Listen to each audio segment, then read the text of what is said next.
Hey guys, this is EJ Holland with the Wolverine.com, and we're back with another episode of the Wolverine Live Recruiting Show. Sorry that we didn't have one last week. I was on PTO moving and experiencing the worst week of my life. So here we are, we're back. Zach, how are things in your life? I just got back from PTO and I had a great weekend. So I don't know. It seems like every time we both go on PTO, I have a great time, you have a terrible time. It's too consistent. Yes, the ever dramatic life that I have. But people want to hear about Michigan recruiting. That's what we're going to talk about today. But before we do, make sure to like this video so it helps us get in front of other Michigan fans. Subscribe to our YouTube channel for free and get notifications every time a new video uploads. We're uploading a ton of videos from the season since we're out on the road and things of that nature. So high school football is back, and that means it's time to subscribe to the Wolverine YouTube page as well as the Wolverine.com. If you're not a Wolverine.com subscriber, you can subscribe today for $1 for 1 month. So, brand new deal for new subscribers. $1 for 1 month gets you premium insider recruiting information, team information, basketball recruiting, NIL transfer portal, and so much more. Plus, you get to be part of a unique message board community with more than 8,000 users. Come and join today for $1 for 1 month over at thewolverine.com. No better time to sign up than right now with recruiting in full swing, with commits playing high school ball and Michigan season just a few weeks away. So let's go ahead and talk about the big storyline this week, and that is top 100 defensive back Zaquan Patterson out of Miami Chaminade. Madonna is set to make his decision on Saturday. Patterson is coming off back to back visits to Michigan. He made an unofficial visit in June and returned for another unofficial visit for the last day of the barbecue at the Big House, as you can see here. He's ranked as the number 3 safety in the country and the number 80 overall recruit nationally. One service even has him as a 5 star, that is Rivals. On3 is the lowest on him, having him ranked in the 290s, but the other 3 services all have him as a top 100 recruit.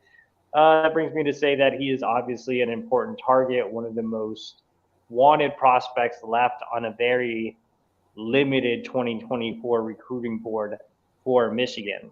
Right now, Miami has the lead on the On3 recruiting prediction machine. Pretty commanding lead, and the Hurricanes were considered the leaders for the majority of the process. However, things have changed recently with Florida State gaining a lot of buzz, Michigan continuing to fight, Auburn recruiting well from an NIL perspective, Ohio State still trying to win this recruitment. Zach, how are you feeling about Michigan's chances going into Patterson's decision on Saturday? Not great. Um, yeah, I'm totally buying into the Florida State buzz, which is happening this month. Really, Florida State has shot up the leaderboard and has been in the conversation heavily these past couple of weeks. He visited twice as well in June and then in July. He went with 2025 Michigan cornerback commit Chris Ewald. When you see interviews that Zaquan does when he talks about Florida State, it's really consistent with the message that Mike Norvell, the head coach, and the coaching staff have put into Patterson. I think he believes in what Florida State is doing under this coaching administration. There's a lot of expectations out of Tallahassee this year. So, yeah, there's a lot of guys on the roster, too, who've come out of South Florida, including some from his high school in Chaminade, Madonna, who are currently on the roster. So he knows a lot of guys, a lot of close friends for that matter, too. So, yeah, the intel that's coming out about the Seminoles making a big push, I think that is believable. Um, the one thing that I've taken away from this recruitment too is that he's kind of got on record as well, saying that he's going to take some official visits later this fall. So whoever wins out in Saturday, it's not going to be over, right? Like Michigan can still make a push, Auburn can still make a push, Miami can still make a push, Florida State, if they lose out to the other schools, they can still make a push as well, which kind of leaves Michigan open. If he does take those officials, they can bring him in for the Ohio State game, right? Like that's a game that he's had on his mind for a while. I know Michigan's going to bring in a ton of recruits for that. So if let's say he does keep looking and Michigan is able to bring him in for an OV, I think that is the one date that needs to be circled in to bring in Patterson, to show him the environment, the atmosphere, and really show his entire family what they saw in June when they all went up there 2 months ago. So we'll see what happens. But again, I'm buying the Florida State buzz, but also I'm buying to what Michigan can do later on if they lose out to keep into the race. Yeah, my take is Florida State leads right now. If I had to rank the contenders, it would probably be Florida State 1, Michigan 2, Miami 3, or I'm sorry, Auburn 3, Miami 4, Ohio State 5. Miami's just lost a lot of momentum in this recruitment as of late. I'm not exactly sure what happened here. Miami had a lot going for it, being the hometown school. I heard that a lot of people in Patterson's camp preferred the Hurricanes. They're obviously very strong from an NIL perspective. So definitely interesting that Miami's confidence has dipped so much over the last week. Now, Auburn, I've heard, has done really well from an NIL perspective, but I don't believe that Patterson is completely sold on the Auburn program. And Ohio State has kind of just been hanging out. He talked about making a visit to Ohio State a couple of weeks ago. They've had him on campus in the past. They're kind of just the fifth team here that maybe they make noise, maybe they don't. I don't really know much about Ohio State's pursuits, but when it comes to Florida State, they kind of came out of nowhere. They weren't really considered a serious contender here. Zach kind of laid out, the things that make Florida State a positive school in the recruitment of Patterson. When it comes to Michigan's chances, look, I think that Michigan is going to keep fighting here. I think they're going to be in contact with Patterson all week long. You can bet that his teammate and good friend, Chris Ewald, who is committed to Michigan, is going to recruit him hard. I know Chris Ewald's father, Chris Sr., has been very pro-Michigan and has obviously talked to Zaquan Patterson's mother as well. And from everything I gathered, those two visits in the summer impressed both Zaquan and his mom. So I think she would be on board with him leaving home. But even with all that said, I still feel like Florida State has the edge going into the weekend, so Michigan has its work cut out for it. Now, one thing that Zach said that I guess leaves the door open for some optimism is this recruitment isn't necessarily over when he commits on Saturday. If you guys have followed this recruitment closely, you know that Zaquan hasn't taken any official visits, right? So that's why the visits to Michigan were unofficial. The Auburn visit that he made in July was an unofficial. All these visits he's made have been unofficially. So he still has his official visits remaining. I mean, honestly, they have unlimited official visits now, but he can use them to all these contenders, right? You can still only take one per school, and he still has all these contenders available for official visits. So he was penciled in to make an official visit to Michigan for the game against Ohio State. Let's say he commits to Florida State. I wouldn't be surprised if he makes it for that Ohio State game, right? Like, I mean, especially with Chris Ewald already coming in and things like that, I could definitely see that happening. The thing that gives pessimism to me is even if he comes in for an OV, even if the door's still open, if Michigan does miss out on him this weekend, is the NIL aspect, right? The schools you're competing against, Miami, Auburn, Florida State, Ohio State, have all proven to have better NIL plans on the recruiting trail.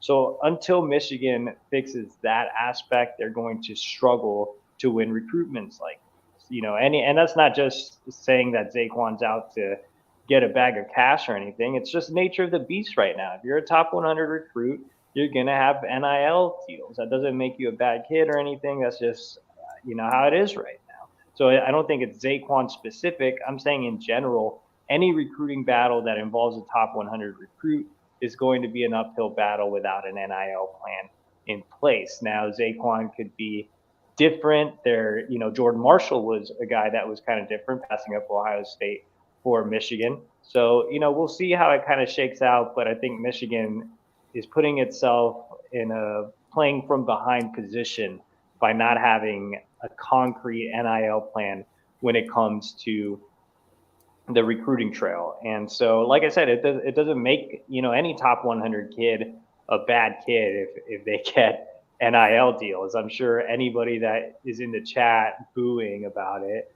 is has never been 17 before, I guess. If you were offered X amount of money, I'm sure 90% of you would take it. So quit your crying. But that's about it. I think Florida State leads. We'll see if Michigan can make up some ground here in coming days. They're going to continue to work on it, and work on it throughout the rest of the recruiting cycle. One thing I do want to mention, Zach, and a lot of people have been asking about it, is let's say Patterson does not side with Michigan and he picks Florida State or any other school. How much do you see that affecting the commitment of Chris Ewald, Michigan's top 100 cornerback commit in the 2025 class? I mean, obviously, Florida State wants Chris Ewald. Miami wanted Chris Ewald. All these others. He went to Auburn with Patterson. I think Michigan was very they were open in letting Ewald take these visits. I think they were very fine with it when he committed in December. But like you said, the family loves Michigan. Ewald loves Michigan. I think it's just going to be important. It's going to be just as important to land the uncommitted targets as it is to keep Ewald in the fold. I mean, a top 100 corner from South Florida, raw speed, great coverage radius, great length. I mean, he's a number 7 cornerback in the country for a reason, right? I think the fact that he's still trying to take visits, and I think he's very pro-Michigan on Twitter, leaves optimism that he's going to stay in the class. But you gotta have the vision or the mentality, right? Like that the schools are going to keep pressing for Ewald, and if the fact that Patterson, let's say, goes to Florida State or somewhere else, they're going to try to package that. So all in all, you have about a year to keep Ewald in the fold and make him just as big of a priority in the 2025 class as he is now down the road. So as of right now, he's trying to recruit guys to Michigan. He wants Underwood. He wants all these top guys. He's saying all the great things about what Michigan can provide him. Like you said, his family loves the atmosphere and the environment, what they can do for his son. So we'll see. But I think you just have to keep in mind that whoever lands Patterson is going to try to get Ewald. I think that's just the guarantee.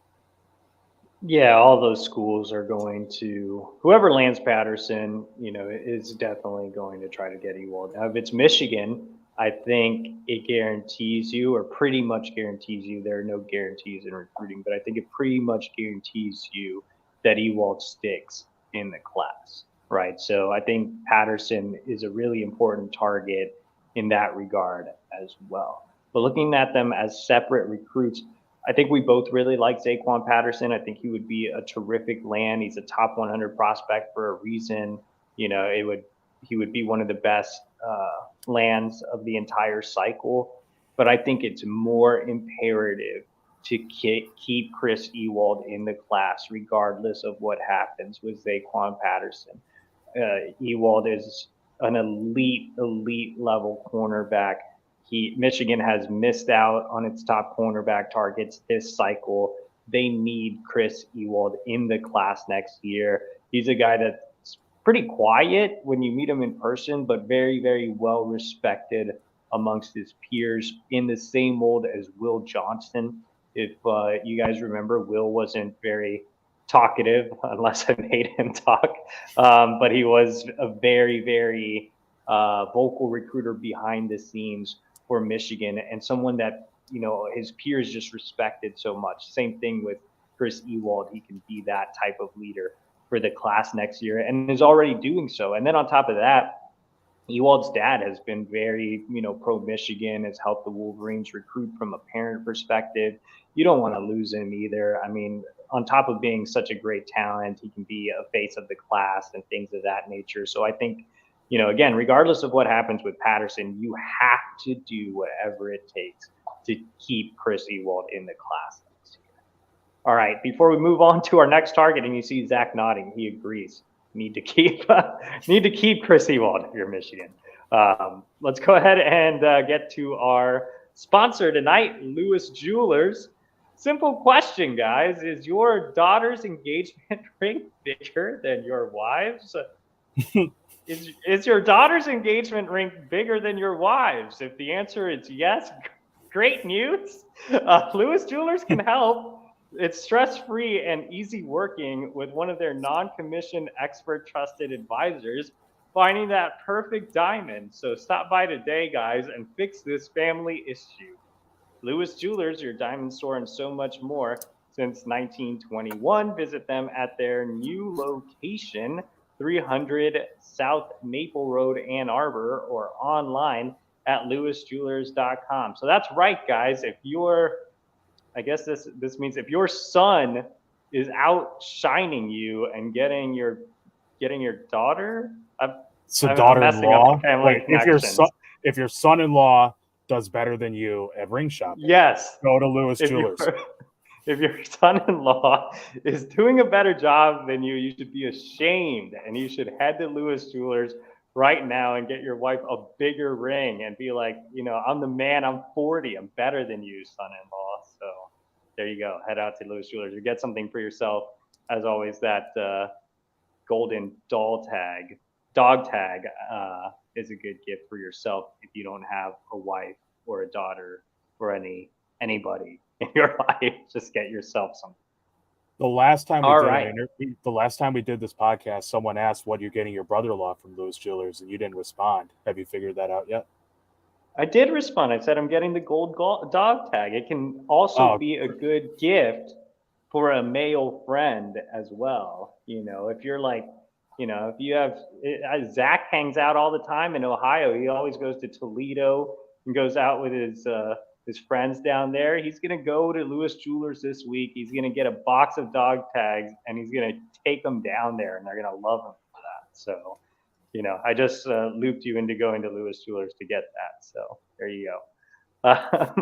All right, we're gonna talk about the next topic on the docket, and that is Elias Rudolph. So while we were on PTO, Elias Rudolph, 4-star edge out of Cincinnati Taft, decommitted from Michigan. He flipped to Miami.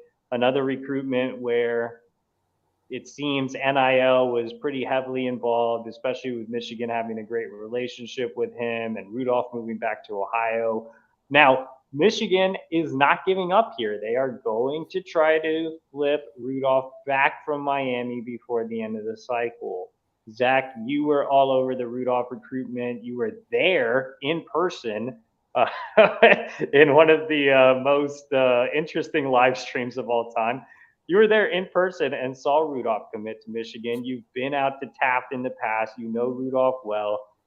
What are Michigan's chances of getting him back before the end of the cycle? If there was one school that can manage, or one coach for that matter, who can lose a flip but then get it back, it's Steve Clinkscale. I'm more than confident to say that the relationship that Rudolph has with Steve Clinkscale is the best. And that goes back all the way to last fall. And the contact that they had while Rudolph was at Taft in Cincinnati, and then after when he transferred to Deerfield Beach, it didn't stop. The communication, whether it's text, calls, instant messaging, like they stayed after it for Rudolph. And I think Rudolph really, really responded well. And you can tell by his commitments right after he took an official visit, right? Like, and that didn't even involve just Clinkscale. It involved Mike Elston, who saw him at Deerfield Beach, it involved Jesse Minter, and it involved Dylan Roney, the pass rush specialist. I think Miami really, from what I've talked to from Miami people, I think they were really gung-ho on getting him as a top target, right? Like ever since they offered him, got him on an official visit, and then got him back on an unofficial visit for the open period, they were all in on Elias Rudolph. And the collaborative efforts between Jason Taylor, Derek Nicholson, the linebackers coach, and Mario Cristobal, the head coach, right? Like they all had a great relationship with Rudolph and his family. Now, he still has family in Deerfield Beach, despite moving back to Ohio to finish out his senior year. So there's still familiarity with the area. Now, the fact that he's back in Cincinnati gives some optimism, right, that Michigan can keep seeing him continue the relationship at a closer distance, 4 hours as opposed to a plane ride.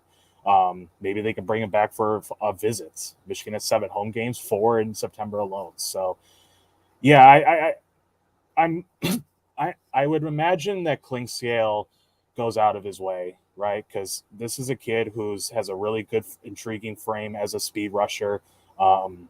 Michigan is vying to keep another edge rusher and a defensive lineman in the 2024 class.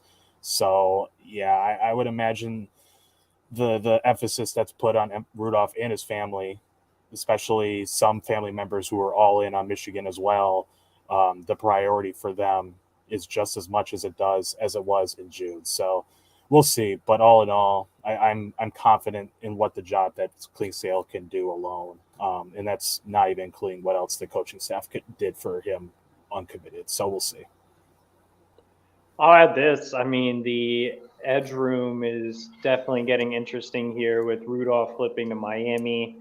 Jacob Smith is still on the fence here. It wouldn't be surprising to see him, flip to Kentucky. I think that's a strong possibility. You still have Clemson and Wisconsin working on Dominic Nichols. The only guy that seems really locked in is Devin Baxter. So I do think Michigan explores some other edge options while trying to flip Elias Rudolph back, trying to keep Dominic Nichols in the class, trying to prevent the flip for the Smith twins to Kentucky. And they might circle back to some guys like Brian Robinson. I know people are asking about him in the chat. They're exploring that avenue. They're exploring other guys that they evaluated in the spring that they really liked. I think they want to see some senior film before pushing for some other guys. And that's not just at the edge position. I think that also holds true for nose. I think it also holds true for safety if they miss out on Zaquan Patterson. I think it's also true for wide receiver because it doesn't look like Michigan's going to win the Ryan Wingo sweepstakes. So I do think they're going to circle back or take a closer look at guys they were evaluating in the spring. I did offer a list of 5 edge recruits that Michigan liked in the process that they didn't offer that they might look at over at thewolverine.com. Again, for everybody that joined us late, if you aren't a subscriber to thewolverine.com, you can subscribe today for just $1 for 1 month if you're a new subscriber. So make sure to take advantage of that deal over at thewolverine.com. All right, Zach, let's go ahead and end the show with high school football. It's back. We were excited. We both hit the road despite all these moving issues and car issues and other things going on. I was able to hop on the first flight out to Jacksonville to see Jake Cordera and ended up seeing 4 Michigan commits. As I saw him, I saw Jaden Smith, Jaden Davis, and Shannon Goodwin. Zach, you were also out on the road, out in Ohio, had a chance to see 3 Michigan commits, Luke Hamilton, Ben Roebuck, and Jeremiah Lowe. So, yeah, a ton of coverage on the Michigan commit, 7 combined between the both of us over at thewolverine.com. Remember, $1 for 1 month. Take advantage of that deal right now.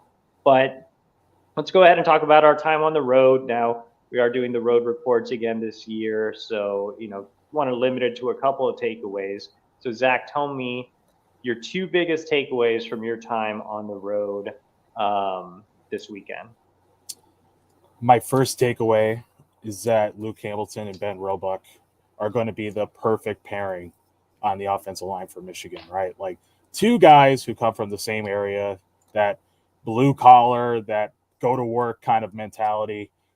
They've improved greatly with their athleticism, their fluidity, their bending. Roebuck in particular has dropped quite a bit of weight, which has helped him move quite a bit, especially when he gets to the second level and blocks linebackers. So, yeah, I think in terms of fits, how they are and how they act and their trusting of offensive line coach Jerome Moore, they're going to be fan favorites. There's no doubt about that. And then my second biggest takeaway is that Jeremiah Lowe, who committed on August 10th, right, from Lexington, Frederick Douglass in Kentucky, in order for him to have a big impact in Michigan's secondary, he's going to need to have a weight gain. Now, he's 178 pounds right now. He played an Archbishop Hoban team on Saturday who is loaded with Division I talent. So if there was any indication or just a little bit of a glimmer of what he's going to expect at the Big Ten level, it was on Saturday. Now, he's a willing tackler. He helps support the run game quite a bit, and he's willing to get in the mix, especially when he goes down to the front seven. But, yeah, he's going to need one that's going to need at least 10 or 15 pounds of weight on him in order for him to see the field early. And knowing the success level that Ben Herbert, Michigan strength and conditioning coach, and the nutritionist Abigail O'Connor have had with defensive backs, I don't see an issue with that. But, yeah, I'm interested to see his progression physically once he early enrolls. Now, I have to ask, you were in Ohio for, what was it, 3 days? 3 days 3 in days. Ohio? 3 days. Did you get Skyline chili? Skyline is like, all right, so this is Ohio. Skyline is like in the southwest area of Ohio. I'm in the northeast. There's no Skyline chili there, but there was Waffle Really? House. No, Huh, no, it's like a Cincinnati thing. But there was Waffle House, so I had to eat there, and Sheets, so I had to eat there. Oh my God. So that's the Zach specialty, Little Caesars Skyline chili, which was not available. Sheets and Waffle House. Those are his go-tos on the road. I had some issues finding food because I waited too long to get food. So by the time the game was over in Florida, I ended up having to settle for some Texas Roadhouse.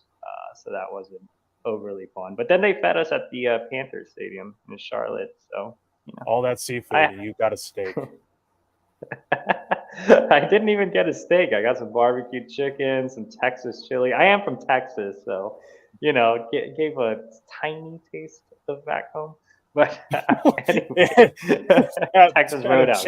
At a chain restaurant. The chain restaurant. I went in there and I was like, hey, I'm from Texas. Give me your best food. My two biggest takeaways from the time on the road is Michigan still needs a wide receiver commit this cycle. They need a bigger presence or a true outside wide receiver. They need to do whatever it takes to get back in it with Jordan Shipp, man. Just going out there and seeing Jordan, and I was like, man, I miss covering Jordan Shipp. And then he had an amazing performance. I believe he ended up with 13 receptions for 235 yards and 2 or 3 touchdowns. I mean, he was the best player on the field. It wasn't even close. I think that missing out on Jordan Shipp really hurt Michigan this cycle. I get it. He's only ranked as a 3-star, but I think he's one of the most underrated recruits in the entire country. He's a true difference maker. He made Jaden Davis look really good on a lot of throws. I mean, he has extremely strong hands. He's a good route runner. He goes up and he gets it.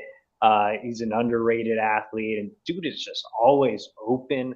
I just love Jordan Shipp. And then on top of that, man, he's just such a great kid. He would be the best fit at Michigan from a program culture standpoint as well. So with Michigan needing another wide receiver, with Channing Goodwin and Jaden Davis already committed, I mean, it just makes too much sense to not recruit Jordan Shipp. You have to continue to recruit him until he signs. I get he wants to stay closer to home, and North Carolina definitely gives him that option. But I think Michigan did a good job recruiting him during the cycle, and I think those connections can help the Wolverines in this recruitment. Plus, they have that need for an outside receiver. I mean, there's nobody that I'd rather have right now that's realistic or somewhat realistic, I guess, than Jordan Shipp. You already invested a ton of resources there. There's no reason to stop recruiting him. I talked to Channing Goodwin after the game, and he told me that he was also going to continue to recruit Jordan Shipp. I think both him and Jaden Davis would love to have him in the class. But I mean, an absolute monster performance from Jordan Shipp. I've been banging the drum for On 3 to give him his 4-star back, and even though he snubbed Michigan, I mean, nothing's going to change my opinion about Jordan Shipp. I mean, he's a dude. So I would love to see Michigan get him back, or get him after losing him to North Carolina at the end of the cycle. So my second takeaway I think everybody wants to know my takeaway on Jaden Davis's 450-yard, 5-touchdown performance. So if you go to our YouTube channel, which again, if you're not subscribed to our YouTube channel, make sure to like this video and subscribe for free. But I gave, I gave every throw from that Jaden Davis game, and I will say the 450 yards was a little inflated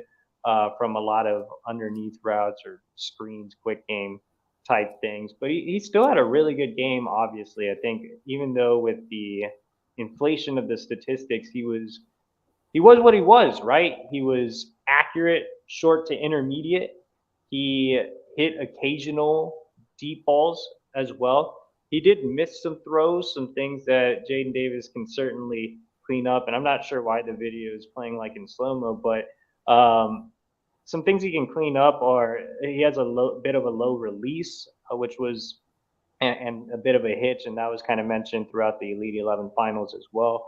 But the thing that I think Davis can improve the most on is just maybe cutting down some of the bulk he added and gaining some mobility. I think he's just a guy that doesn't provide a ton of run threat, and in the pocket, he doesn't have a lot of escapability or ability to improvise or create either. So right now, he's a very high level distributor.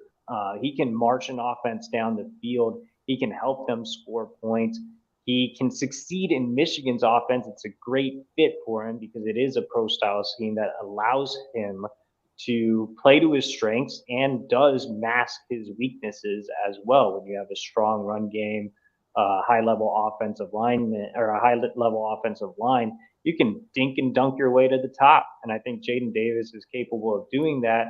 And he has enough arm strength to be more successful with downfield passing than, say, a Cade McNamara. He's also not a statue like Cade, but again, won't really provide much from a running standpoint. And the bottom line is Jaden Davis isn't a 5-star prospect. I think all the services have bumped him down to a 4-star now. So it's not just me saying that, being a hater. He's a 4-star all the way around. But that's perfectly fine. I still think he's, in that top 100, top 175 type of mold. And that's okay. That's definitely a lot better than what Michigan has landed in the past. And with the abilities he has as an efficient passer, as a commander of the offense, as a high football IQ kid, a high processor, I think he's a guy that can still have plenty of success at Michigan. And that's all that matters. I mean, if you look at is Jaden Davis a 5-star or is he a top 175 player debate, doesn't really matter to you, the fan, right? You, the fan, should just want to know, can this guy have success at Michigan? And I think that he definitely can. I think he is very capable of having success at Michigan as long as, the system's correct around him. So I think that, he's not necessarily that JJ McCarthy level guy, but he's very, very capable of being slightly better Cade McNamara, and that's completely fine because you saw Michigan, have plenty of success with Cade. But that's all I have from the road. We'll be back on the road this week, so make sure to tune in here on our YouTube channel, like this video, subscribe to the Wolverine.com for $1 for 1 month, and you can see all the premium insider recruiting information and coverage on commits from the road. I will be back tomorrow to answer all of your questions in the chat box for our Wednesday live show. Don't miss that. You will catch Zach on the YouTube channel next week.